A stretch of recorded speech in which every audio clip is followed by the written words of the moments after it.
May mga sandali sa buhay na sapat na ang 10 minuto para ganap na mabago ang kapalaran ng isang tao.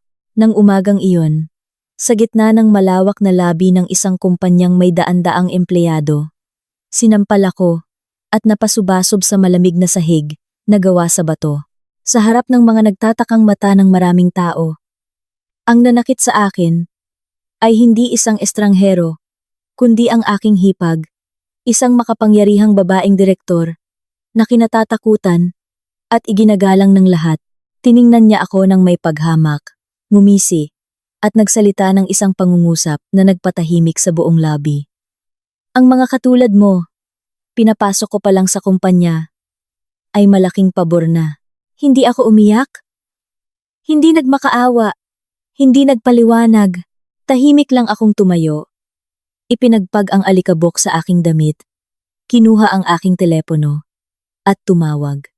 Nang sabihin ko sa telepono, tanggalin mo sa trabaho ang direktor para sa akin. Humalakhak siya ng malakas. Ang kanyang mapanuyang tawa ay umalingaw-ngaw sa buong labi. Sino ka ba sa akala mo? Ako ang batas dito. Ngunit hindi niya alam na iyon na ang huling pagkakataon sa buhay niya na makakatawa siya ng ganoon. Dahil 10 minuto lamang ang lumipas, nagsimulang gumuho ang lahat.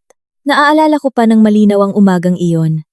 Hindi pa gaanong matindi ang sikat ng araw, at ang labi ng kumpanya ay may amoy pa ng bagong punas na marmol. Ang mga receptionist ay nag-aayos ng kanilang mga unipormeng kulay mapusyaw na asul. Ang tunog ng mga takong na tumatama sa sahig ay nagbibigay ng pakiramdam ng karangyaan at lamig. Puno ng tao ang paligid. Lahat ay nagmamadali, abala, at may bakas ng tensyon sa kanilang mga mukha na karaniwan sa mga nag-oopisina. Nakatayo ako sa harap ng salaming pinto. Mahigpit na hawak ang aking bag at huminga ng malalim. Hindi ito ang unang beses na pumasok ako sa kumpanyang ito. Ngunit ito ang unang pagkakataon na pumasok ako bilang bahagi ng pamilya. 3 buwan pa lang akong kasal. Ang asawa ko ay isang mabait at tahimik na lalaki. Isang technician sa mismong kumpanya ng kanyang pamilya. Hindi siya ang may kapangyarihan. At hindi rin siya ang paboritong anak. Siya, yung tipo ng tao na kahit saan ay ayos lang, basta't payapa. Ako naman ay iba. Hindi ako naniniwala sa salitang payapa. Mula pa noong araw na ako'y naging manugang, naintindihan ko na agad ang isang bagay. Hindi ako kailangan ng pamilyang ito. Ang biyenan kong babae, isang babaeng sanay sa karangyaan, ay tiningnan ako mula ulo hanggang paa. Noong una kaming magkita, at isang pangungusap lang ang sinabi, hindi kulang sa pera ang pamilyang ito. Ang kinatatakutan ko lang ay ang kakulangan sa taong marunong lumugar. Ang salitang iyon, bagamat magaan, ay kasing lamig ng yelo. At ang hipag ko, ang babaeng sumampal sa akin sa labi, ay halos hindi man lang itinago ang kanyang paghamak. Nakasuot siya ng isang itim na business suit na perpekto ang tabas, nakapusod ang buhok, at matingkad ang pulang kolorete sa labi. Ang kanyang mga mata ay palaging tila sinusuri ang isang murang paninda. Tiningnan niya lang ako, ngumisi, at sinabing, "Ikaw pala ang asawa ng kapatid ko." Puwede na. Ngumiti lang ako at yumuko. Hindi dahil mahina ako, kundi dahil alam kong mas ligtas ang ngumiti kaysa magsalita sa sandaling iyon. Pagkatapos ng kasal, sinabi ng asawa ko na mag-apply ako sa kumpanya. Mahinahon niyang sinabi, "Pumasok ka na para malapit tayo sa isa't isa. Para sabay tayong umuwi." Tumango ako, pero alam ko sa loob ko na hindi ako tinanggap dahil sa aking kakayahan. Nang matanggap ko ang email na natanggap ako, ang nilalaman ay maikli at malamig. Posisyon, administrative staff, probationary contract, inaprubahan ni Chief Operating Officer. Ang pangalan ng hipag ko ay nasa ilalim. Nang umagang iyon, nakasuot ako ng isang simpleng bestidang beige, disente, at mababang takong, sinisikap na magmukhang ordinaryo, at hindi kapansin-pansin. Ayaw kong mapansin. Ayaw kong maging paksa ng usapan, ngunit tila ang aking pag-iral ay isa ng tinik. Pagpasok ko pa lang, agad na napunta sa akin ang ilang mga tingin. Narinig ko ang mga bulungan. Asawa ba yan ng technician? Ang bagong manugang. Balita ko, ayaw sa kanya ng general manager.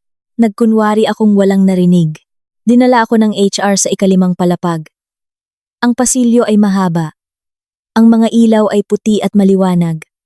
At ang aircon ay tuloy-tuloy na nagpapalamig sa aking balat. Bawat hakbang ko ay parang pagpasok sa isang lugar na hindi para sa akin. Hindi pa ako nakakaupo. Nang maayos nang makatanggap ako ng internal na tawag. Umakyat ka sa opisina ng direktor ngayon din. Ang boses ng babae ay malamig at tiyak. Alam ko kung sino ang tumatawag. Ang opisina ng direktor ay nasa pinakamataas na palapag.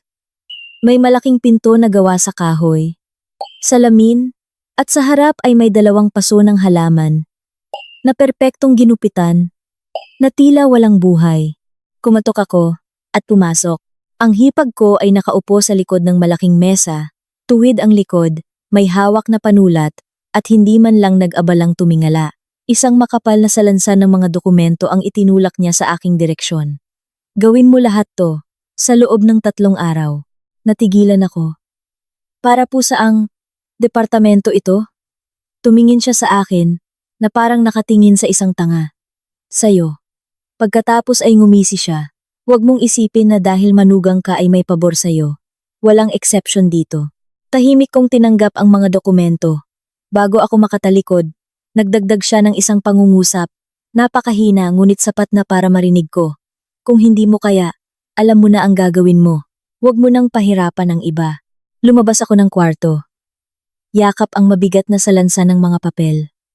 Ang pasilyo ay mahaba pa rin. Ang mga ilaw ay maliwanag pa rin. Ngunit sa loob ko, may isang bagay na unti-unting nagsimulang mabasag. Walang sino man sa kumpanya ang nakakaalam na hindi ako pumasok dito para umasa sa sinuman o para patunayan ang aking galing. Pumasok ako dito dahil kailangan kong makita ng personal ang tunay na kulay ng mga taong may kapangyarihan. At hindi ko rin inaasahan na mula sa araw na iyon, unti-unti, napunta ako sa sandaling sinampal ako sa gitna ng lobby para magbago ang lahat. Pagkatapos ng umagang iyon, opisyal na akong naging bahagi ng kumpanya. Ngunit hindi sa paraang karaniwang sinasabi na nagtatrabaho. Para akong isang anino na itinulak sa isang sulok, tahimik na umiiral. Walang pakialam ang iba, ngunit laging sinusubaybayan. Ang aking mesa ay nasa dulo ng administrative office, malapit sa bintana. Masakit sa mata ang sikat ng araw sa umaga, at sa hapon naman ay nagbibigay ng maputlang dilaw na liwanag sa mga salansan ng papel na mas mataas pa sa aking ulo. Ang printer ay umuugong buong araw, at ang amoy ng tinta na may halong amoy ng bagong papel ay minsan ay nakakasakal. Ang trabaho ay hindi pangkaraniwan sa dami.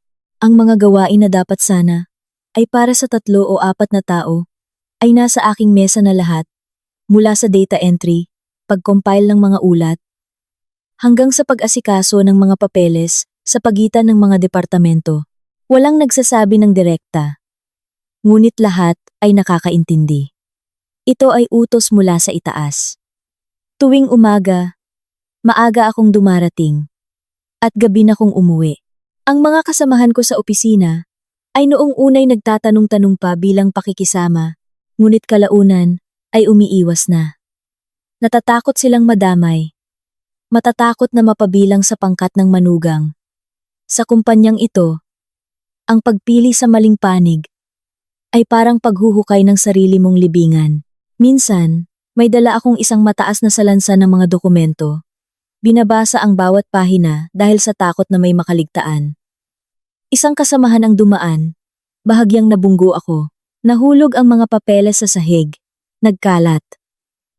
Tiningnan niya ako sandali at pagkatapos ay umalis. Walang paumanhin. Walang tulong. Na para bang hindi ako umiiral. Tuwing tanghalian, kumakain akong mag-isa. Puno ng tao ang kantina. Maingay ang tawanan at kuwentuhan. Ngunit ang paligid ng aking mesa ay laging bakante. May ilang mga tingin na napapatingin. May kuryosidad. May awa. Ngunit walang nangangahas na lumapit. Nasanay na ako. Ang pinakapinapagod sa akin ay hindi ang trabaho, kundi ang mga tingin. Ang tingin ng aking hipag tuwing dumadaan siya sa administrative office.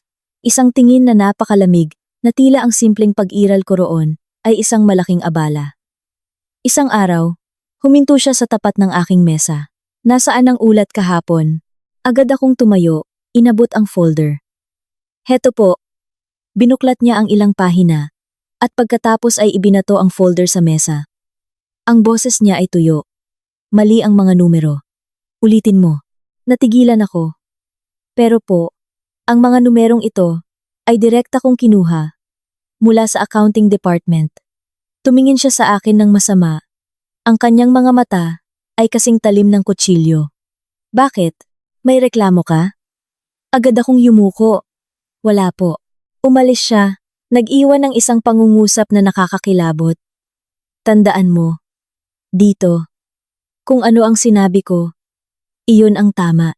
Sa mga ganitong pagkakataon, pinipigilan ko lang ang aking mga kamay sa ilalim ng mesa. Ang mga kuko ko ay bumaon sa aking palad. Hindi dahil sa galit, kundi para ipaalala sa sarili ko. Hindi pa oras. Sa gabi pag-uwi, wala akong sinasabi sa asawa ko. Pagod siyang umuwi galing sa trabaho. At pagkatapos kumain, tahimik siyang nagse-cellphone. Hindi niya alam at ayaw niyang malaman kung ano ang nangyayari sa kumpanya ng kanyang pamilya. Ang biyenan ko ay ganoon pa rin. Isang tanong lang ang tinanong niya sa akin sa hapunan. Ayos lang ba ang trabaho mo? Maikli kong sagot. Opo, ayos lang. Tumango siya at hindi na nagtanong pa. Para sa kanya, ayos man o hindi, hindi mahalaga. Ang mahalaga ay hindi ako magdulot ng gulo. Ako lang ang nakakaalam na sa bawat araw na lumilipas, ang lahat ay unti-unting lumalayo. Hindi mula sa kumpanya, kundi mula sa normal na pagtitiis ng isang tao. At isang hapon, habang nagko-compile ako ng data, nakatanggap ako ng isang internal email. Ang subject ay maikli. Pumunta ka sa opisina ng direktor. Walang dahilan. Walang paliwanag. Tiningnan ko ang relo. Malapit ng mag-alas 6. Kakaunti na lang ang mga tao sa opisina. Ang pasilyo ay tahimik. Ang ilaw ay humahaba sa makintab na sahig. Bawat hakbang ko ay malinaw na naririnig, na parang tumutugma sa tibok ng aking puso. Tumayo ako sa harap ng pinto ng direktor. Huminga ng malalim at kumatok. Pasok. Ang boses niya ay malamig at maikli. Hindi ko pa alam na ang tawag na ito ay simula pa lamang. At mula sa sandaling binuksan ko ang pintong iyon, nagsimulang bumilis ang pagguho ng mga pangyayari. Nang higit sa aking inaasahan, ang pinto ng opisina ng direktor ay nagsara sa likod ko na may kasamang tuyong kalabog. Ang espasyo sa loob ay malawak, mataas ang kisame, at ang puting ilaw ay tumatama sa makintab na mesa. Ang silid na ito ay laging malamig. Kahit na hindi masyadong malakas ang aircon, ang lamig ay hindi mula sa makina, kundi mula sa taong nakaupo sa likod ng mesa. Hindi tumingala ang hipag ko. Nakatutok pa rin siya sa screen ng computer. Ang kanyang mga daliri ay ritmikong tumitipa, na para bang ako ay isang hindi nakikitang bagay na pumasok lamang. Nakatayo lang ako roon, hindi pinaupo, hindi pinagsasalita. Halos 1 minuto ang lumipas sa mabigat na katahimikan bago siya nagsalita.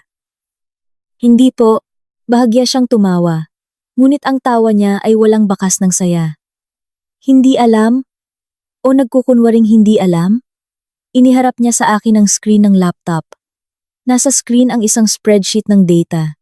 Ang mga linya ay minarkahan ng pula na may kasamang maraming komento. Tingnan mo, lumapit ako. Mas bumilis ang tibok ng puso ko. Nakikita mo ba? Mali. Lahat mali. Lumingon ako. Opo, ang table na ito ay ginawa ko. Batay sa data na ipinadala ng accounting department. Kung may mali. Bago ko pa matapos ang pangungusap, malakas niyang inihampas ang kamay sa mesa. Huwag kang manisi. Ang tunog ay umalingaw-ngaw sa tahimik na silid. Nakakatakot. Tumayo siya. Dahan-dahang lumakad papalapit sa akin. Ang kanyang mga takong ay tumutunog sa sahig. Bawat tunog ay pabigat ng pabigat. Alam mo ba, kung gaano karaming pera ang nawawala sa kumpanyang ito araw-araw? Isang maling numero lang, at ang buong proseso sa likod nito ay magugulo. Yumuko ako. Opo, inaako ko po ang responsibilidad. Uulitin ko po agad. Huminto siya sa harap ko. Diretsyong tumingin sa aking mga mata. Ang kanyang boses ay bumaba ngunit matalim. Akala mo ba sapat na ang humingi ng tawad? Pagkatapos ay ikiniling niya ang kanyang ulo at ngumiti ng bahagya. O baka iniisip mo na dahil kapamilya ka, palalampasin na lang? Ang pangungusap na iyon ay nagpabigat sa aking puso. Naiintindihan ko na. Hindi niya kailangan ang resulta ng trabaho. Kailangan niya akong yumuko. Hindi po ako ganoon mag-isip. Gusto ko lang pong gawin ng maayos ang aking trabaho. Tinitigan niya ako ng ilang segundo. At pagkatapos ay bumalik sa kanyang mesa. Bukas, may pulong ang buong administrative block.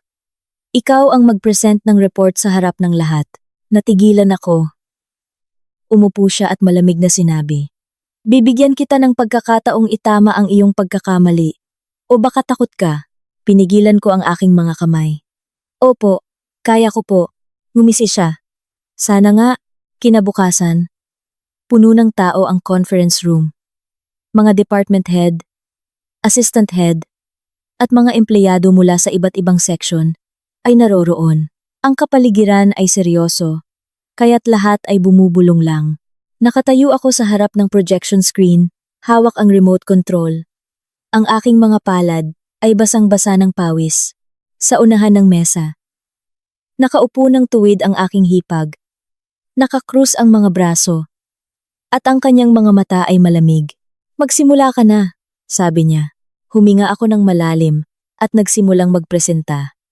Ang mga unang slide ay naging maayos. Sinubukan kong panatilihing kalmado ang aking boses. Bawat numero, bawat chart, ay sinuri ko ng husto. Kaya't memoryado ko na. Ngunit pagdating sa ikalimang slide, itinaas niya ang kanyang kamay para huminto.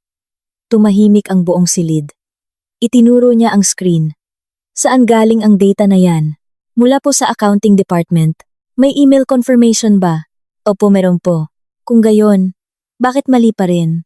Bahagya akong natigilan. Kung papayagan niyo po ako, i-check ko po ulit. Tumawa siya.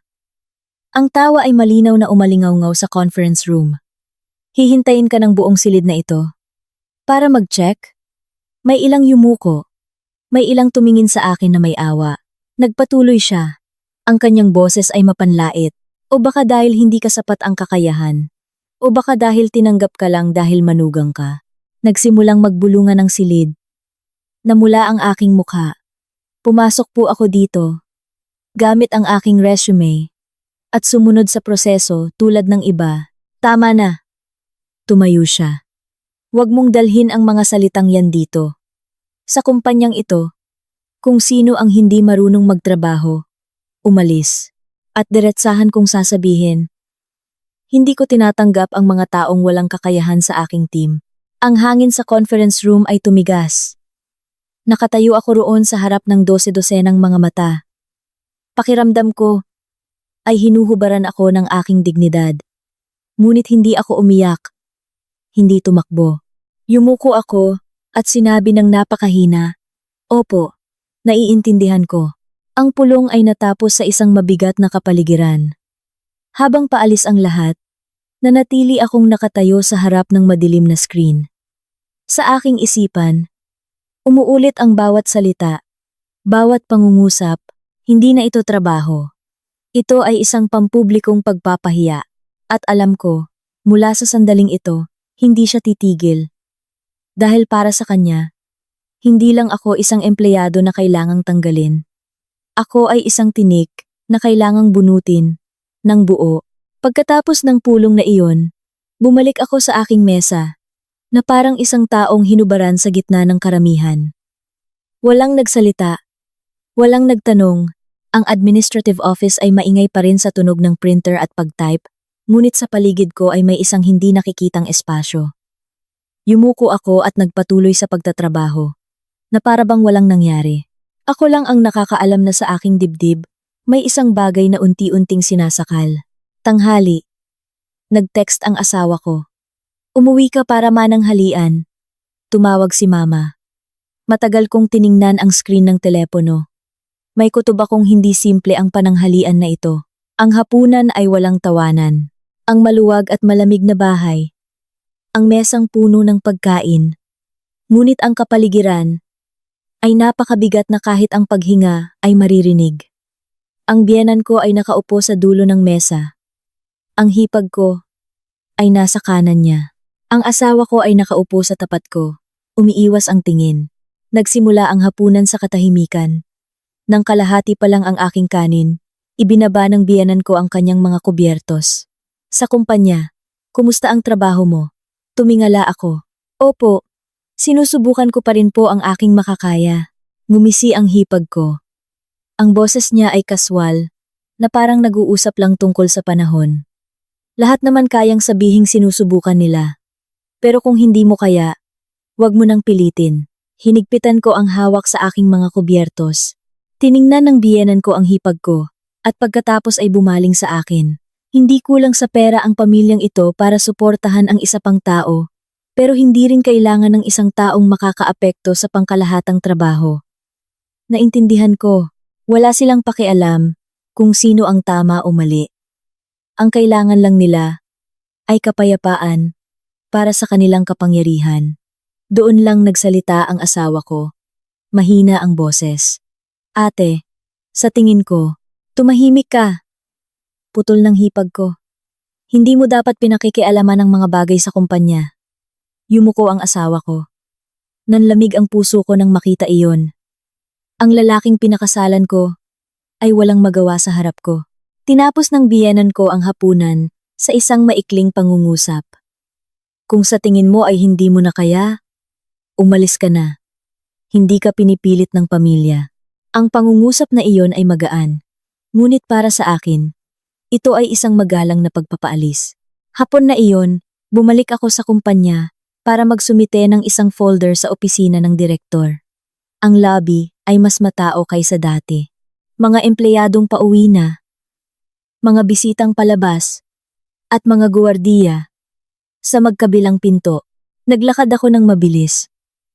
Gusto ko lang matapos at umalis. Ngunit pagdating ko malapit sa reception, isang boses ang malinaw na umalingaw-ngaw, hindi binabaan ang tono. Ano bang klaseng paglalakad yan? Huminto ako. Nandoon ang hipag ko, kasama ang ilang mga department head. Tiningnan niya ako mula ulo hanggang paa. Ang kanyang mga mata ay malamig. Nahulog mo ang papel mo. Yumuko ako para kunin ang ilang mga papel na nadulas sa aking kamay. Ikinrus niya ang kanyang mga braso at nagpatuloy. Sapat na malakas para marinig ng mga nasa paligid. Ang trabaho mo ay palpak. Pati paglalakad mo ay hindi maayos. Tumayo ako ng tuwid at mahinang sinabi. Paumanhin po. Tumawa siya. Paumanhin. Lagi ka nalang humihingi ng paumanhin. Hindi ka ba nagsasawa? May ilang tao sa paligid na nagkunwaring abala. Pero alam kong nakikinig sila sa bawat salita. Lumapit siya sa akin ng isang hakbang. Ang kanyang boses ay bumaba ngunit matalim. Tandaan mo ang iyong lugar. Huwag mong isipin na dahil manugang ka, may karapatan ka na. Naramdaman kong umakyat ang dugo sa aking mukha. Ngunit yumuko pa rin ako. Hindi dahil duwag ako, kundi dahil ayaw ko pang ilabas ang aking mga baraha. Tumalikod siya. Iniwan akong nakatayo sa gitna ng lobby. Hawak ang folder. Pakiramdam ko ay tinitingnan ako ng buong mundo na may awa. Gabi na akong umuwi. Nagtanong ang asawa ko. Anong nangyari sa'yo ngayon? Matagal ko siyang tiningnan. At pagkatapos ay isang pangungusap lang ang sinabi ko. Wala. Ngunit sa loob ko, naintindihan ko na ang isang bagay. Hindi ako poprotektahan ng pamilyang ito. Itinutulak ako ng kumpanyang ito sa bingit. At mula sa sandaling iyon, nagsimula akong maghanda para sa isang bagay na hindi nila inaasahan. Dahil kung pinili nilang isandal ako sa pader, lalabas ako roon sa sarili kong paraan. Mula sa gabing iyon, nagsimula akong maramdaman nang malinaw ang isang bagay. Nagbago ang tingin ng lahat sa kumpanya sa akin. Hindi na kuryosidad, hindi na awa, kundi pag-iwas. Ang mga usapan ay tumitigil kapag dumadaan ako. Ang mga email na dati ay may sisi sa pangalan ko ay nawala. Ang mga trabaho na kailangan ng aking pirma ay biglang hindi na ipinapadala. Para akong isang piyesa na tahimik na inaalis sa chessboard. Nang umagang iyon, pagkaupo ko pa lang, ay may isang folder na inilapag ng malakas sa aking mesa. Ito ay ang administrative head. Tiningnan niya ako. Ang kanyang mga mata ay nag-aalinlangan. Pinapabilis ito ni ma'am. Kailangan mo raw itong asikasuhin. Binuklat ko ang folder.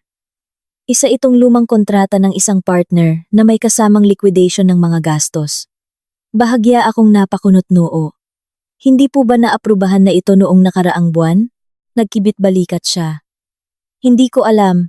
Sinabi ni ma'am na gawin mo. Kaya gawin mo na. Ang pangungusap ay magaan. Ngunit sa aking pandinig, ito ay isang babala. Dinala ko ang folder sa aking mesa. Binasa ang bawat pahina ng maingat. At habang binabasa ko, lalo kong nararamdaman na may mali. May ilang mga numero na binago gamit ang pulang panulat. Ilang mga pirma na photocopy at hindi orihinal. At isang gastos na doble ang itinaas kumpara sa orihinal na kontrata. Tumingala ako, bumibilis ang tibok ng puso ko. Kung ang folder na ito ay muling isusumite, ako ang mananagot. Tumayo ako. Dinala ang folder sa accounting department. Ma'am, tanong ko lang po, kung na-liquidate na po ba ito? Tiningnan ng accountant ang folder. At napakunot noo. Matagal nang tapos yan. Bakit mo pa hinahalungkat? Bumulong ako. May ilang mga halaga po kasi na hindi tugma. Tinitigan ako ng accountant ng matagal at pagkatapos ay bumulong. Mas mabuti pang huwag ka nang makialam dyan. Hindi simple ang bagay na yan. Nanlamig ang aking likod. Sa sinabi niya, gabi na iyon. Nang ako'y hihiga na, nag-vibrate ang aking telepono. Isang internal number. Ang oras ay 22:27. Nag-alinlangan ako ng ilang segundo bago sagutin. Bukas, umakyat ka sa opisina ko ng maaga. Ang boses ng hipag ko ay walang emosyon. May kailangang ayusin. Opo. Ano po yun? Bukas mo malalaman. Tut. Mabilis na natapos ang tawag. Matagal akong nakatingin sa kisame. Sa aking isipan, ang mga piraso ng puzzle ay nagsimulang magkabit-kabit.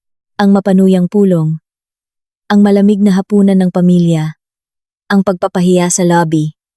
At ngayon, isang folder na puno ng bitag. Hindi lang nila ako gustong umalis sa trabaho. Gusto nilang umalis ako na may kasalanan. Kinabukasan, maaga akong pumunta sa opisina ng direktor. May 3 tao na roon. Ang aking hipag, ang administrative head, at ang finance head. Nagsara ang pinto. Ang hangin ay napakabigat na naririnig ko ang tiktak ng orasan sa pader. Itinulak ng hipag ko ang folder sa akin. Ipaliwanag mo. Tiningnan ko siya ng direkta. May problema po ang folder na ito. Hindi ko po maaaring pirmahan. Tumahimik ang silid sandali. At pagkatapos, ay tumawa siya. Hindi pipirmahan? Pinapahirapan mo ba ang kumpanya? Ginagawa ko lang po ang tama. Ikiniling niya ang kanyang ulo. Ang kanyang mga mata ay kasing lamig ng yelo. Responsibilidad? Sino ka para magsalita ng responsibilidad dito? Nagsalita ang finance head. Ang kanyang boses ay walang emosyon. Kung hindi ka pipirma, ikaw ang mananagot. Natigilan ako sa sinabi niya. Bakit po ako? Tumayo ang hipag ko at lumapit sa akin. Dahil ikaw ang may hawak ng folder. Dahil sa'yo ipinagkatiwala ang pag-asikaso nito. At dahil ikaw ang pinakamadaling sisihin, naintindihan ko na. Inayos na nila ang lahat. Kailangan nila ng isang scapegoat. Hinigpitan ko ang aking mga kamay. At tiningnan siya ng direkta.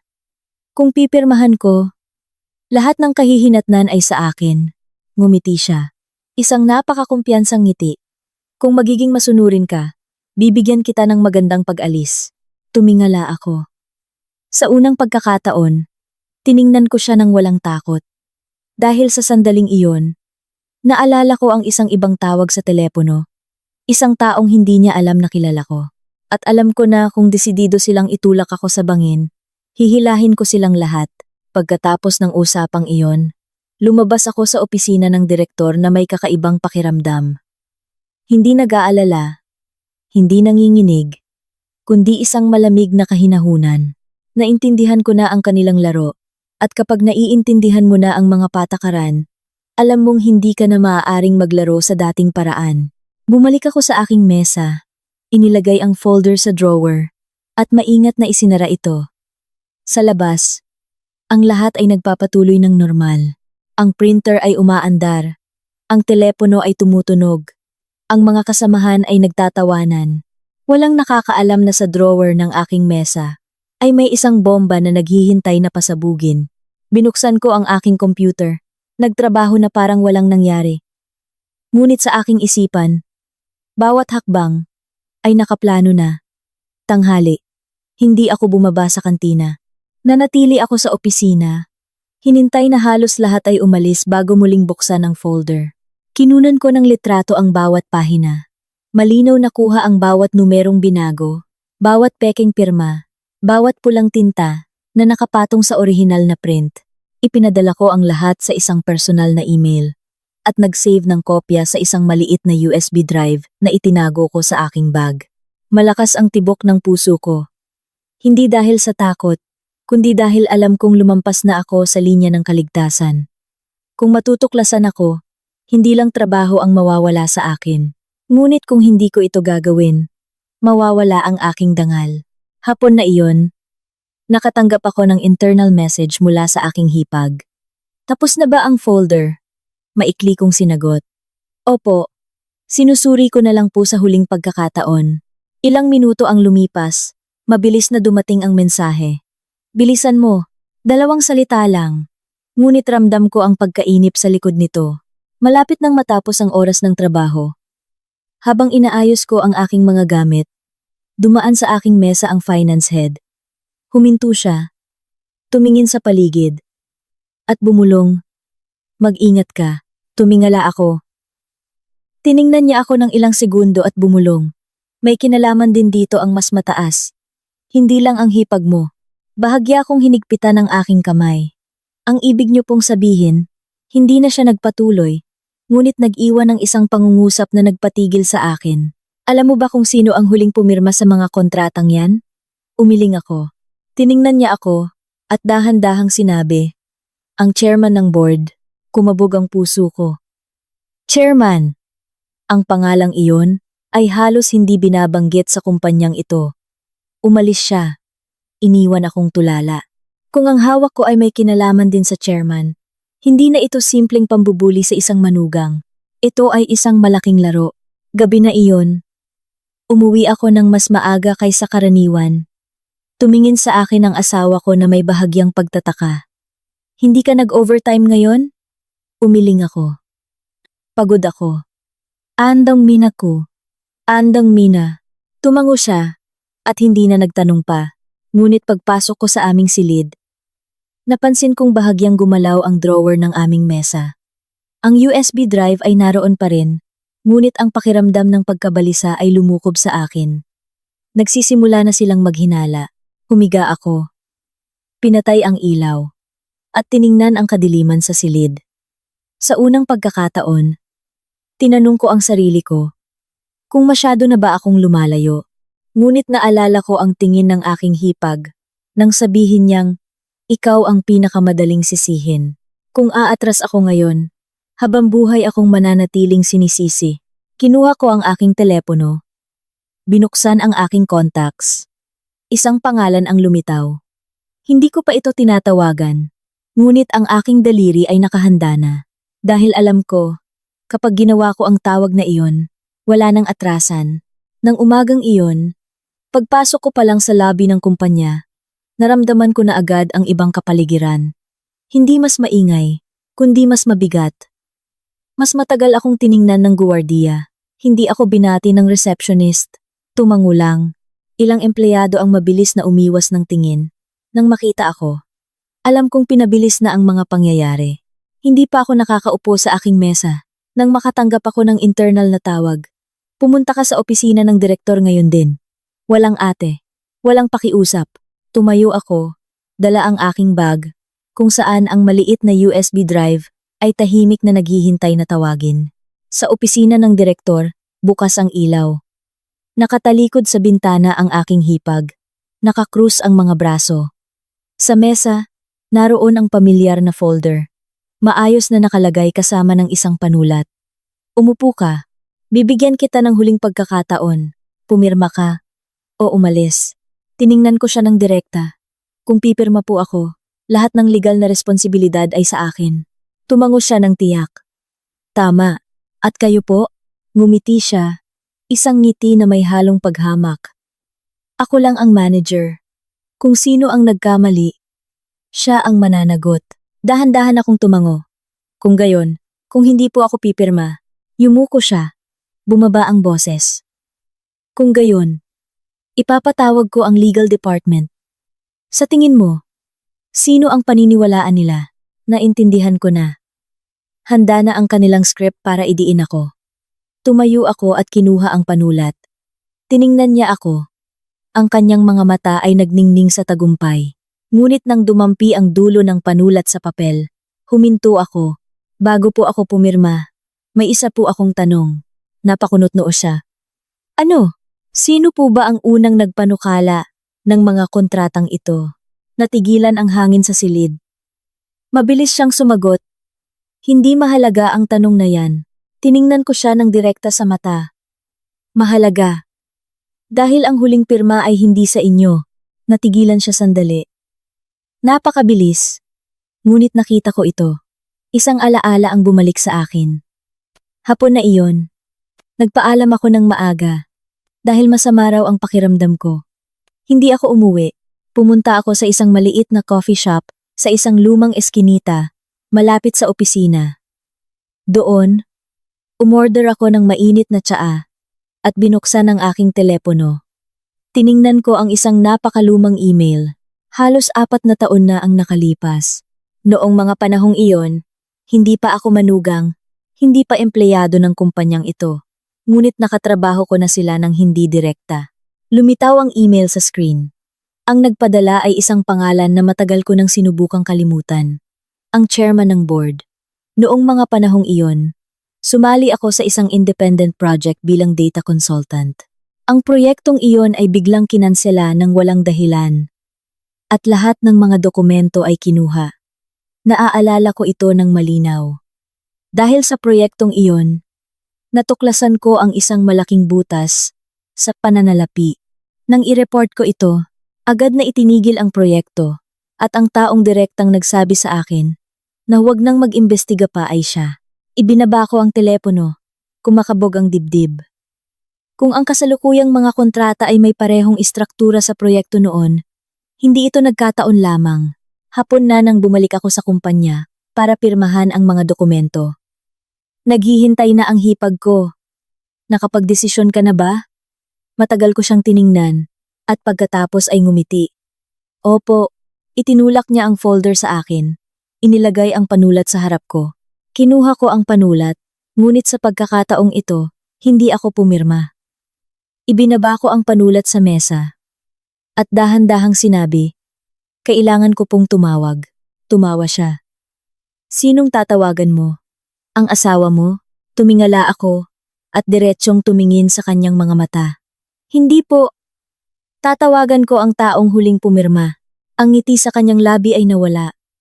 Ang opisina ng direktor ay biglang naging napakatahimik na naririnig ko ang ugong ng aircon. Tinitigan ako ng hipag ko. Ang kanyang mga mata ay puno ng pagtataka at pagkainis. Anong sinabi mo? Hindi ako sumagot agad. Dahan-dahan kong kinuha ang aking telepono mula sa bag. Tumawa siya. Isang tuyong tawa. Huwag mong sabihing nananakot ka. Hindi ito lugar para sa mga ganyang laro. Tiningnan ko siya ng may kahinahunan. Hindi po ako nananakot. Tatawagan ko lang po ang tamang tao. Denial ko ang numero. Matagal na nagring. Bawat tunog ng ring ay nagpapabago sa kanyang ekspresyon. Mula sa inis patungo sa pag-iingat. Sa wakas, sumagot ang nasa kabilang linya. Isang malalim na boses ng lalaki. Maikli at walang emosyon. Huminga ako ng malalim. Magandang araw po. Ako po, yung dating nag-asikaso ng data review para sa Project XB noong nakaraang taon. Tahimik ang kabilang linya. Hindi katahimikan dahil sa masamang signal, kundi katahimikan ng isang taong mabilis na nag-iisip. Nagpatuloy ako. Ang boses ko'y pantay pa rin. Ngayon po, hawak ko ang isang set ng mga kontrata na may parehong istruktura ng gastos tulad ng proyektong iyon. Tumayo ang hipag ko. Itinaas ko ang aking kamay para patahimikin siya. Sa kabilang linya, bumaba ang boses ng lalaki. Nasaan ka? Nasa opisina po ng direktor, kasama ang taong nag-uutos sa aking pumirma. Tumigas ang hangin sa silid. Narinig ko ang paglunok ng hipag ko. Ibigay mo sa kanya ang telepono. Ang pangungusap na iyon ay mahina, ngunit parang isang utos. Bumaling ako sa hipag ko at iniabot ang telepono. Tiningnan niya ako. Pagkatapos ay ang telepono, ang kanyang mga mata ay nagpapakita ng pag-aalinlangan. Kunin mo. Sabi ko, kinuha niya ang telepono. Sinubukan niyang panatilihin ang kalmadong boses. Hello po. Sir? Ilang segundo lang. Namutla ang kanyang mukha. Opo. Opo. Naiintindihan ko po. Opo. Gagawin ko po agad. Natapos ang tawag. Nanatili siyang tulala. Hawak pa rin ang telepono. Ang kanyang mga labi ay nakatikom. Wala nang ngiti. Wala nang kayabangan. Ang silid ay tahimik. Lumingon sa akin ang hipag ko. Ang boses niya ay ibang-iba na. Bumalik ka na sa mesa mo. Napakunot noo ako. Paano po? Yung folder. Tiningnan niya ang mga papel sa mesa. At mabilis na sinabi. Ako na ang bahala dyan. Tumango ako ng walang dagdag na salita. Paglabas ko ng opisina, ang mahabang pasilyo ay tila naging kakaiba. Ang mga empleyadong dumadaan ay hindi na nangangahas. Natingnan ako ng may paghamak. Alam kong isang tawag lang ang yumanig sa isang malaking bagay. Ngunit hindi pa ito ang katapusan. Sa pagtatapos ng hapon, nakatanggap ako ng isang internal email mula sa chairman of the board. Ang subject ay isang linya lang. Bukas, 9 ng umaga. Pumunta sa main conference room. Matagal kong tiningnan ang screen. Hindi na ito tungkol sa pagpirma. O hindi. Hindi na rin ito tungkol sa isang manugang na inaapi. Ito na ang oras para magkaharap-harap ang lahat. Gabi na iyon, tahimik kaming kumain sa bahay.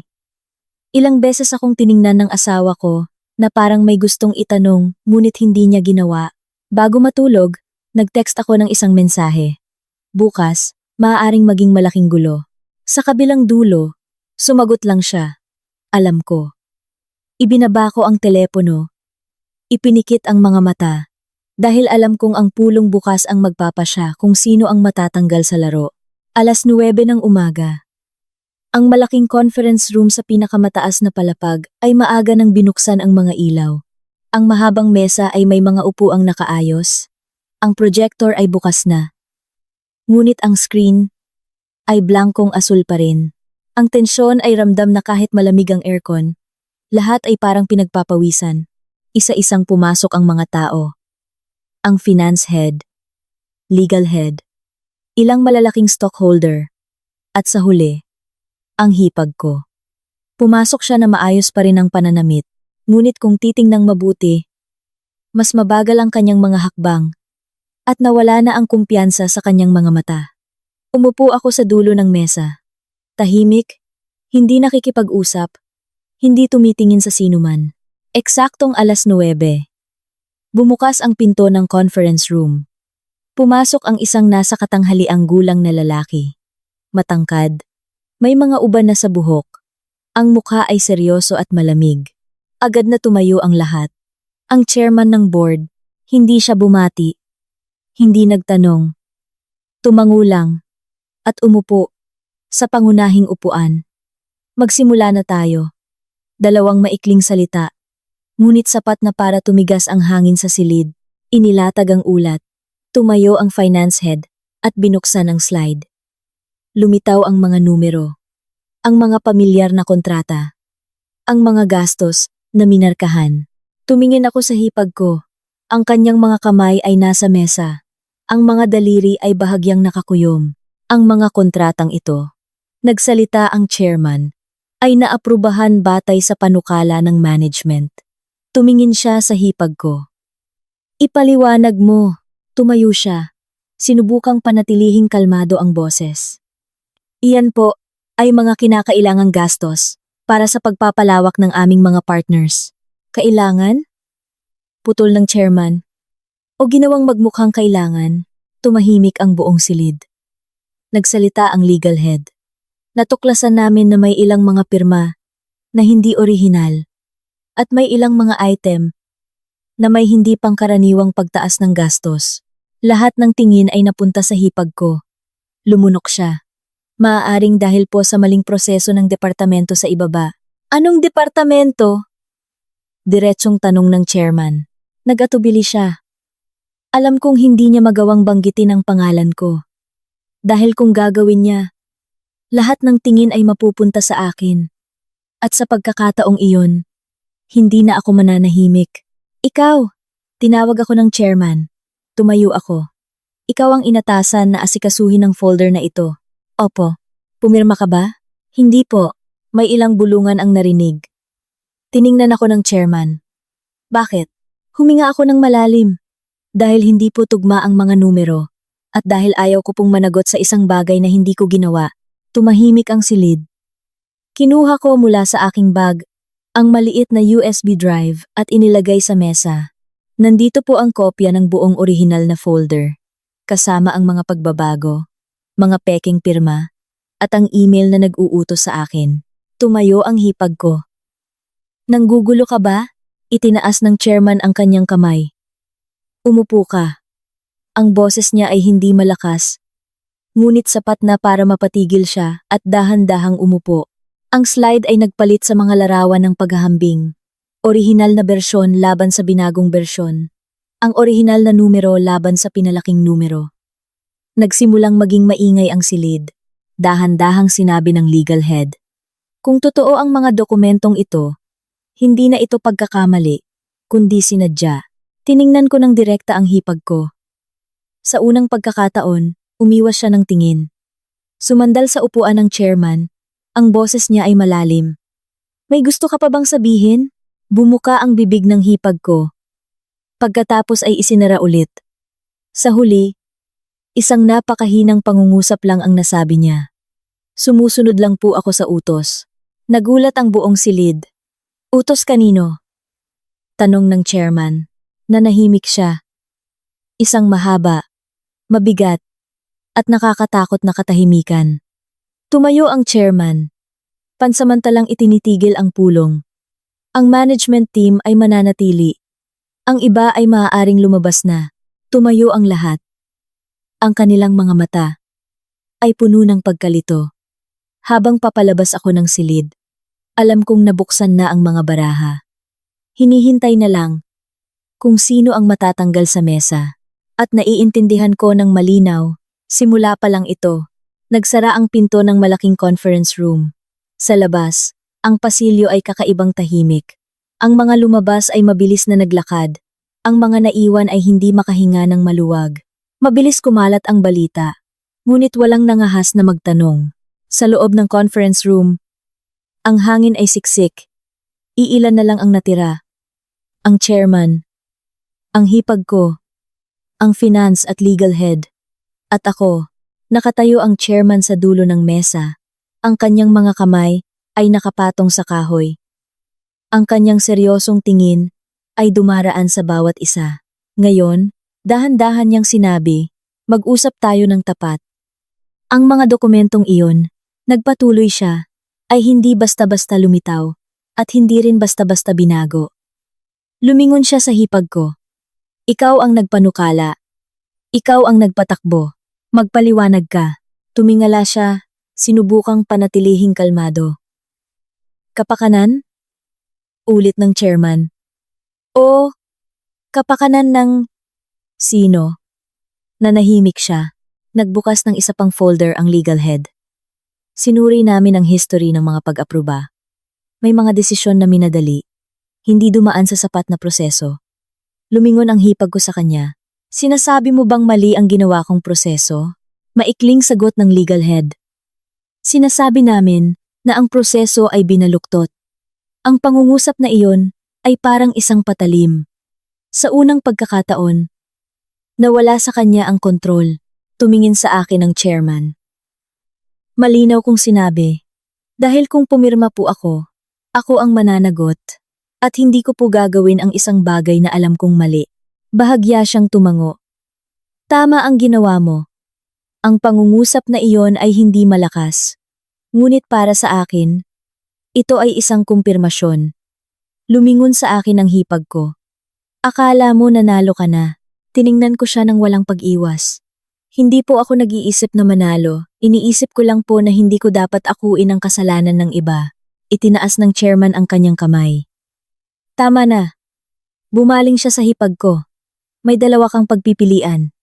Una, makipagtulungan sa investigasyon. Pangalawa, pansamantalang umalis sa iyong posisyon. Natigilan siya. Pansamantalang umalis? Oo. Epektibo agad. Natahimik ang silid. Hindi maaari. Tumayo siya. Ako ang nagpapatakbo ng buong kumpanya. Tiningnan ng chairman ang hipag ko. Ang kanyang mga mata ay kasing lamig ng yelo.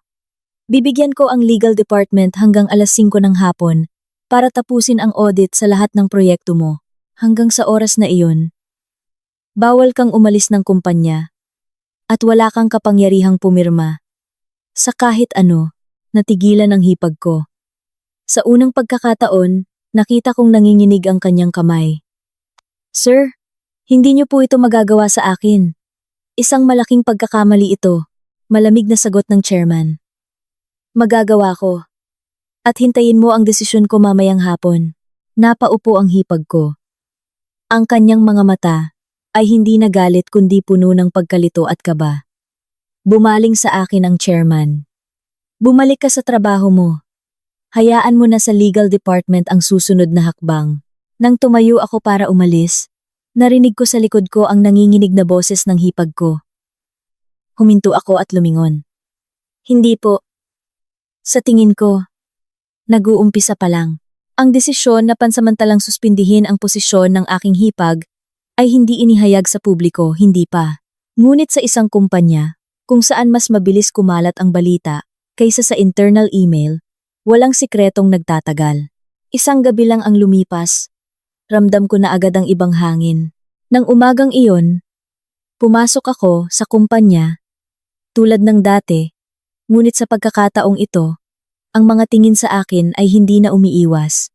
Tinitingnan nila ako ng direkta, ng maigi, at puno ng pagdududa. Dumaan ako sa reception. Narinig ko ng malinaw ang isang bulong. Balita ko. Malaki ang ginawa niya. Nag-report diretso sa taas. Hindi yan basta-basta. Sumagot ang isa pang boses, nang mas mahina. Pero suspendido na si ma'am. Baka siya ang nasa likod nito. Naglakad ako ng hindi lumilingon. Naintindihan kong nagsimula na ang ganting salakay. Sa administrative office, walang nakikipag-usap sa akin tulad ng dati. Ang ilang kasamahan na dati ay nagpapakita ng awa. Ngayon ay nanatiling malayo. Hindi malamig. Ngunit malinaw na maingat. Ang aking mga email sa trabaho ay nagsimulang magkaroon ng mga kakaibang sisi. Ang mga salita ay napaka-formal. Ngunit sa pagitan ng mga linya, ay may pakiramdam na sinusubaybayan ako. Tanghali, nakatanggap ako ng text mula sa isang hindi kilalang numero. Dapat marunong kang lumugar. Huwag mong isipin na dahil may backer ka, kaya mo nang gawin ang lahat. Matagal kong tiningnan ang screen, hindi sumagot, hindi binura. Alam kong marami pang ganitong mensahe ang darating. Hapon na iyon. Papalapit na ang alas 5. Ang oras ng huling desisyon ng chairman. Habang nagdadala ako ng mga dokumento sa legal department, nakasalubong ko ang hipag ko. Nakatayo siya sa pasilyo. Halatang balisa at naghihintay sa akin. Hindi na maayos ang kanyang business suit. Nakapusod ang buhok ngunit medyo magulo. Mas maputla ang lipstick. At ang kanyang mga mata ay puno ng matinding galit at desperasyon. Ang galing mo, sabi niya. Ang boses ay nanginginig sa inis. Huminto ako. Ginawa ko lang po ang tama. Ngumisi siya. Tamang trabaho o tamang panahon. Lumapit siya sa akin ng isang hakbang. Akala mo, malinis ka. Akala mo, walang nakakaalam kung sino ang sinasandalan mo. Para umangat, tiningnan ko siya ng direkta. Hindi po ako umaakyat. Hindi lang po ako yumuyuko. Nagdilim ang kanyang mga mata. Tandaan mo, dahan-dahan niyang sinabi, sa kumpanyang ito, mas mabilis makapatay ang reputasyon kaysa sa desisyon. Tumalikod siya at umalis. Ngunit alam kong hindi iyon babala, kundi isang deklarasyon ng giyera. Sa pagtatapos ng hapon, tinawag ako sa lobby. May bisita raw na kailangang kausapin. Ang lobby ay mas matao kaysa dati. Mga empleyadong pauwi, mga bisitang naghihintay, mga guwardiya, receptionist, at supervisor ay naroroon lahat. Lumabas ako at tumingin sa paligid, walang kakilala. Sa sandaling iyon, isang boses ang umalingaw-ngaw. Sapat na malakas para marinig ng lahat. Sa wakas, naglakas loob ka ng bumaba, lumingon ako. Ang hipag ko ay nakatayo sa gitna ng lobby. Wala nang pagpipigil tulad ng sa pasilyo. Wala nang pagtatago. Ang kanyang mga mata ngayon ay puno ng galit na matagal ng kinimkim. Akala mo makakatakas ka matapos mong gumawa ng gulo? Akala mo biktima ka? Lahat ng tingin ay napunta sa amin. Ramdam ko ang isang pampublikong bitag na sumasara. Bago pa ako makapagsalita, humakbang siya palapit. At alam kong isang salita na lang, isang maliit na mitsa, at mangyayari na ang pagsampal sa gitna ng lobby. Ang lobby ng kumpanya noon ay punong-puno ng tao. Mga empleyadong pauwi na nakatayo sa mga grupo. Mga bisitang naghihintay sa reception area. Mga guwardiya malapit sa umiikot na pinto. Ang mga receptionist ay natigilan. Ang kanilang mga kamay ay nasa mesa na nakalimutan ng ngumiti. Lahat ng mga mata ay nakatuon sa akin at sa aking hipag. Walang nagsasalita, ngunit lahat ay alam na may mangyayari. Nakatayo siya sa harap ko. Wala pang 1 metro ang layo. Naamoy ko ang pamilyar na pabango.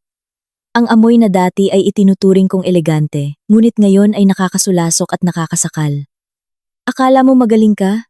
Tumaas ang boses niya. Kasing talim ng kutsilyo. Pumasok ka sa pamilyang ito. Sa kumpanyang ito. Kanino ka umasa para makarating ka dito ngayon?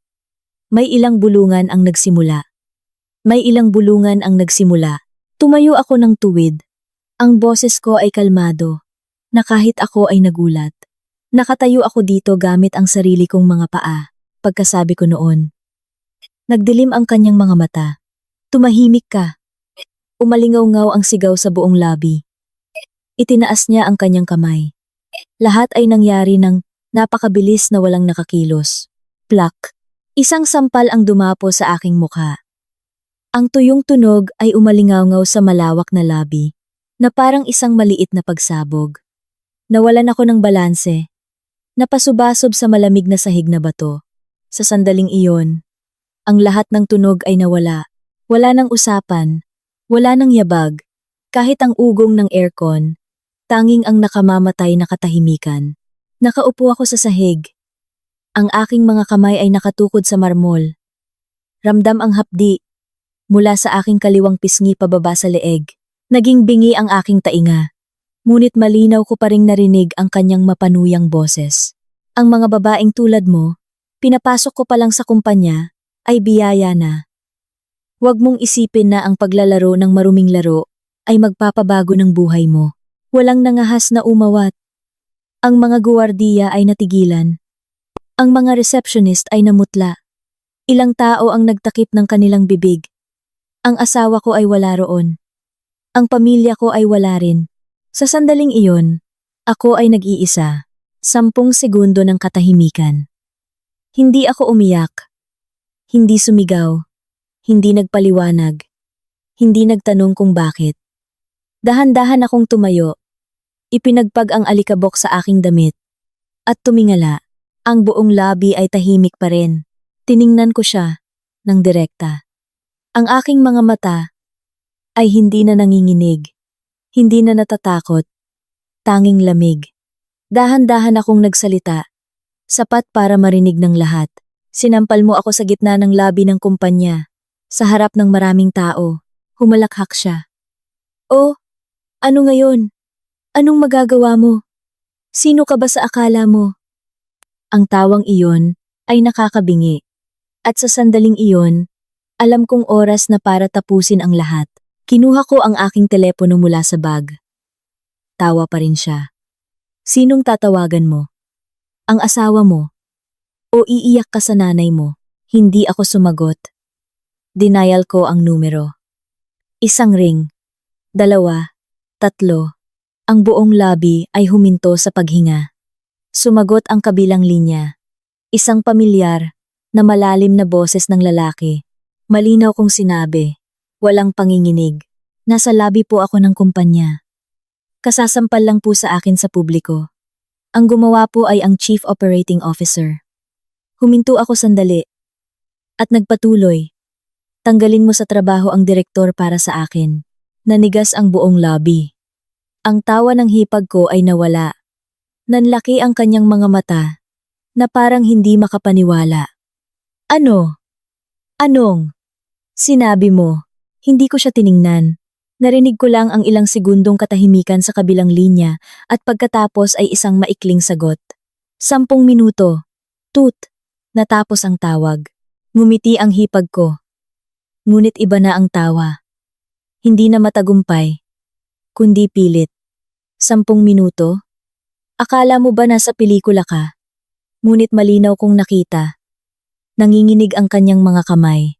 Nakatayo ako roon sa gitna ng lobby, sa gitna ng mga taong humihinto sa paghinga. Hindi nagsasalita, naghihintay lang. At sa aking isipan, iisa lang ang iniisip ko. Ang 10 minutong ito, ang magpapasya, kung sino ang kailangang umalis sa lugar na ito. Ang oras ay tila bumagal. 1 minuto, 2 minuto, 3 minuto. Walang umaalis, walang nangangahas na magsalita. Ang buong lobby ay parang isang nagyayelong larawan. Nakatayo sa harap ko ang aking hipag. Nakakrus ang mga braso, pilit na nagpapakita ng kahinahunan. Ngunit unti-unti nang nabibitak ang kanyang pekeng kumpiyansa. Huwag ka nang magdrama dyan. Hindi ka maililigtas ng mga tawag mo. Tumaas ang boses niya. Ngunit hindi na kasing tiyak ng dati. Hindi ako sumagot. Nakatayo lang ako at nakatingin. Dahil alam kong kapag dumating na siya, lahat ng salita ngayon ay magiging walang kabuluhan. 7 minuto. Ang pinto ng VIP elevator sa dulo ng lobby ay tumunog. Napakaliit na tunog. Ngunit sa katahimikan, malinaw itong narinig. Ilang empleyado ang lumingon. Ang mga guwardiya ay tumayo ng tuwid. Bumukas ang pinto ng elevator. Isang nasa katanghaliang gulang na lalaki ang lumabas. Nakasuot ng madilim na business suit. Kalmado ang paglakad. Ngunit may aura na nagpatahimik sa buong lobby. Sa likod niya ay 2 pang lalaki. Isa ay may dalang folder at isa ay nakasuot ng uniforme ng internal security. Nakita sila ng hipag ko. Namutla ang kanyang mukha. Hindi maaari, bulong niya. Hindi na kailangang ipakilala ang lalaking iyon. Dahil lahat sa kumpanya ay alam kung sino siya. Ang chairman ng board. Diretso siyang naglakad sa gitna ng lobby. Hindi niya tiningnan ang hipag ko. Hindi rin ako. Tiningnan niya ang mga taong nakapaligid. Anong nangyari dito? Walang nangahas na magsalita. Ang receptionist ay yumuko. Ang mga guwardiya ay tumayo ng tuwid. Ang mga empleyado ay nagkuyom ng mga kamay. Humakbang ako. Sir, kasasampal lang po sa akin sa publiko. Ang gumawa po ay ang Chief Operating Officer. Ang boses ko ay hindi nanginginig. Hindi nag-aatubili. Lumingon ang chairman sa hipag ko. Ang kanyang mga mata ay hindi galit kundi nakakatakot sa lamig. Kumpirmahin mo. Bumuka ang bibig ng hipag ko, ngunit walang lumabas na salita. Ilang mabibigat na segundo ang lumipas. Sa huli, bahagya siyang tumango. Opo, may isang malalim na buntong hininga ang narinig mula sa kung saan sa karamihan. Ang desisyon na hinintay ng buong araw ay binasa mismo sa lobby. Ang lalaking kasama ng chairman Ang head ng legal ay lumapit at kumuha ng isang papel mula sa folder. Kinuha ito ng chairman. Hindi na niya hinintay na umakyat pa sa opisina. Binasa niya ito mismo sa harap ng lahat. Batay sa resulta ng audit ngayong hapon. Malubhang paglabag sa pananalapi, pag-abuso sa kapangyarihan, at idinagdag pa ang pananakit ng pisikal sa empleyado sa mismong kumpanya. Batay sa resulta ng audit, ang boses niya ay pantay. Hindi mataas, hindi mababa, ngunit bawat salita ay parang martilyo. Duan-duan, tinatanggal sa pwesto ang Chief Operating Officer at ihahanda ng legal ang kaso laban sa iyo. Epektibo agad. Nagulat ang buong labi. Umatras ng isang hakbang ang hipag ko. Sir, hindi niyo po ito magagawa sa akin. Issue lang po ito ng pamilya. Ito ay issue ng kumpanya. Putol ng chairman. Tiningnan niya ito ng direkta. At lumampas ka na sa linya. Lumapit ang internal security. Ma'am, pakisuko po ang inyong ID at umalis na po sa lugar ng trabaho. Nanigas sa kinatatayuan ng hipag ko. Ilang minuto lang ang nakalipas. Siya ang sumampal sa akin sa gitna ng lobby. Ngayon, siya ang pinapaalis sa harap ng buong kumpanya. Lumingon siya sa akin. Ang kanyang mga mata ay wala ng puot. Wala ng kayabangan. Tanging pagkabigla. Tiningnan ko siya pabalik. Walang ngiti. Walang salita. Dahil sa sandaling ito, ang aking katahimikan, ang pinakamasakit na sagot, nang dalhin na siya paalis. Nanatiling tahimik ng ilang segundo ang labi bago nagsimula ang mga bulungan. Walang nangahas na magsalita ng malakas. Ngunit lahat ay naiintindihan na nagbago na ang may hawak ng kapangyarihan. Isang sampal, ang nagkakahalaga ng isang buong karera. Lumingon sa akin ang chairman. Sumama ka sa opisina ko. Mayroon pa tayong kailangang pag-usapan. Tumango ako. Habang papasok sa elevator, muli kong tiningnan ang lobby ng kumpanya, ang lugar kung saan ako sinampal. At ang lugar din kung saan nagbago ang lahat. Nagsara ang pinto ng elevator. Naiwan sa likod ang ingay ng lobby. Parang isang pelikula na katatapos lang. Sa loob ng elevator, kami lang ng chairman ang magkatabi. Tahimik, mabigat ang hangin, ngunit hindi tensyonado. Nakatingin siya sa harap, ang kanyang mga kamay ay nasa bulsa, bumaba ang boses. Mas kalmado ka kaysa sa inaasahan ko. Mahina akong sumagot. Sanay na po ako. Lumingon siya sa akin. Ang kanyang mga mata ay hindi nang uusisa kundi sumusuri. Alam mo ba kung bakit kita pinatawag? Opo, alam ko po. Dahil hindi ka natatakot. Bumukas ang pinto ng elevator sa pinakamataas na palapag. Pumasok kami sa kanyang opisina. Malawak ang silid. Puno ng liwanag. Ang mga salaming bintana ay nagpapakita ng buong tanawin ng lungsod. Sa kanyang mesa, hindi gaanong maraming papel. Lahat ay maayos hanggang sa puntong malamig. Umupo siya at sinenyasan akong umupo sa tapat niya. Magsalita ka. Diretsahan niyang sinabi. Bakit ka naglakas loob na tumayo? Huminga ako ng malalim. Dahil kung mananahimik po ako, dahan-dahan kong sinabi, ako po ang sisisihin. At hindi ko po iyon tatanggapin. Tumango siya. Pero hindi sapat yon. Sabi niya. Alam mong hindi biro ang kalabanin ng management. Tiningnan ko siya ng direkta. Alam ko po. Sumandal siya sa upuan. Malalim ang boses. 4 na taon na ang nakalipas. Project X. Ikaw ang nakatuklas ng butas. Bahagyang kumirot ang puso ko. Opo, hindi ka gumawa ng gulo noon. Umatras ka. Dahil bata pa po ako noon. Sagot ko. At wala po akong sapat na kapangyarihan. Matagal niya akong tiningnan. Ngayon, iba na. Tumango ako. Ngayon po, may ebidensya ako. At hindi na po ako nag-iisa. Ngumiti siya ng bahagya. Halos hindi makita. Matalino ka. Sabi niya. At matigas ka. Pagkatapos ay inilagay niya ang isang manipis na folder sa mesa. Ito ang pansamantalang desisyon. Magpatuloy kang makipagtulungan sa legal. Hayaan mo na sa akin ang iba. Tumayo ako at yumuko. Salamat po. Tiningnan niya ako at nagdagdag ng isang pangungusap na nagpatigil sa akin. Wala kang utang na loob kanino man sa kumpanyang ito. Sa halip, sila ang may utang sa'yo. Gabi na akong umuwi. Maliwanag ang mga ilaw sa bahay. Iba ang kapaligiran. Nakaupo na sa sala ang biyenan ko. Ang asawa ko ay nakatayo malapit sa bintana. Halatang tensyonado. Pagpasok ko, agad na nagsalita ang biyenan ko. Anong nangyari sa kumpanya? Ang boses niya ay hindi na malamig tulad ng dati, kundi may halong pag-aalala at pagkabigla. Ibinaba ko ang aking bag at kalmadong sinabi, suspendido po ang ate niya dahil sa akin. Mabilis siyang nagtanong. Tiningnan ko siya ng direkta. Dahil po sa ginawa niya. Natahimik ang silid. Lumingon sa akin ang asawa ko. Sa unang pagkakataon, hindi umiwas ang kanyang tingin. Anong ginawa mo? Mahina akong sumagot. Hindi ko lang po inako ang kasalanan ng iba. Hinigpitan ng biyenan ko ang kanyang mga kamay. Alam mo ba kung sa anong sitwasyon mo inilagay ang buong pamilya? Tumango ako. Alam ko po. At ginawa ko pa rin. Napakabigat ng hangin. Sa wakas, tumayo ang biyenan ko, bumaba ang boses. Iba ka sa inaakala ko. Tiningnan ko siya at dahan-dahang sumagot. Gabi na iyon. Nakahiga ako sa aming silid, matagal na nakatingin sa kisame.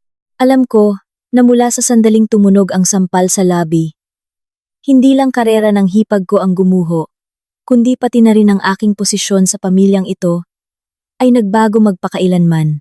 Hindi na isang masunuring manugang, hindi na isang empleyadong madaling sisihin, kundi isang taong nangahas na magsabi ng hindi at napatunayan ang kanyang halaga. Pagkatapos ng araw na iyon, hindi na pareho ang kumpanya. Walang opisyal na anunsyo, walang mahabang email, sapat na ang isang umaga na hindi na nakita ang hipag ko para maintindihan ng lahat na isang malaking bagay ang nangyari. Ang mga departamentong dati sunod-sunuran sa kanya ay naging maingat. Ang mga taong dati yumuyuko ay ngayon ay bumubulong, nananatiling malayo. At ako, mula sa isang pangalang iniiwasan, biglang naging isang taong mas tinitingnan. Hindi paggalang, hindi rin kabaitan, kundi pag-iingat. Sa daan papunta sa trabaho, narinig ko ang mga bulungan. Balita ko sinuspinde si ma'am dahil ng gulo sa labi. Manugang, pero naglakas loob na tumawag sa taas. Hindi basta-basta, may tumingin sa akin ng may paghanga. Mayroon namang may pagdududa. At mayroon ding takot. Naintindihan ko. Kapag may isang taong nangahas na sirain ang lumang kaayusan, hindi lahat ay masaya. Gabi na iyon, muling nag-usap ang pamilya ng asawa ko. Sa pagkakataong ito, wala nang nagpapakita ng kahinahunan. Ang biyenan ko ang unang nagsalita. Tumawag ang ate mo. Tumingala ako. Ano pong sabi niya? Bumuntong hininga siya. Sabi niya, sinira mo raw ang lahat. Sinadya mo raw siyang siraan para umangat. Ngumisi ako. Kung wala po akong ginawa, malamang ako po ang natanggal sa trabaho ngayon. Matagal na nanahimik ang asawa ko. Pagkatapos ay nagsalita siya. Ang boses ay paos. Umiiyak siya. Tiningnan ko siya. Sa unang pagkakataon, hindi ko na siya nakita na nasa gitna. Mahina akong nagtanong, sino ang pinaniniwalaan mo? Ang tanong ay bumagsak sa silid na parang isang bato. Tumingala siya sa akin. Ang kanyang mga mata ay pagod ngunit malinaw. Naniniwala ako sa katotohanan. Hindi na nagsalita pa ang biyenan ko. Matagal niya akong tiningnan. At pagkatapos ay sinabi ang isang pangungusap na ikinagulat ko. Pinili mo ang mahirap na daan. Tumango ako. Alam ko po, 3 araw pagkatapos, nagpakita muli ang hipag ko. Hindi sa kumpanya, kundi sa harap ng aming bahay. Kagagaling ko lang sa trabaho. Nang makita ko siyang nakatayo roon, wala nang business suit, wala nang mataas na takong. Isang babae na lamang na may mapupulang mata at pagod na mukha. Mag-usap tayo. Ang boses niya ay hindi na mayabang, ngunit hindi rin malumanay. Naupo kami sa sala. Tiningnan niya ako at malungkot na ngumiti. Nanalo ka na. Umiling ako. Hindi ko po ito tinitingnan bilang isang laban. Hinigpitan niya ang kanyang mga kamay. Kung hindi ka tumawag noon, iba sana ang nangyari. Tiningnan ko siya ng direkta. Kung hindi niyo po ako sinampal sa labi, mayroon pa po sana kayong babalikan. Ipinikit niya ang kanyang mga mata. Pagkaraan ng ilang sandali, sinabi niya, ang boses ay napakababa. Alam mo ba kung ano ang kinuha mo sa akin? Sumagot ako ng walang pag-aalinlangan. Kinuha ko lang po pabalik ang hindi ko dapat mawala. Tumayo siya at tiningnan ako sa huling pagkakataon. Dahan-dahan akong sumagot. Nabayaran ko na po. At para sa akin, sulit. Tumalikod siya at umalis. Nagsara ang pinto. Gabi na iyon, nakaupo akong mag-isa sa silid. Nakatingin sa labas ng bintana. Hindi ako masaya. Hindi nagagalak. Isang malinaw na pakiramdam lamang. Nakarating na ako sa puntong, hindi na maaaring bumalik. Hindi na ako titingnan ng pamilyang ito tulad ng dati. Ganoon din ang kumpanyang ito.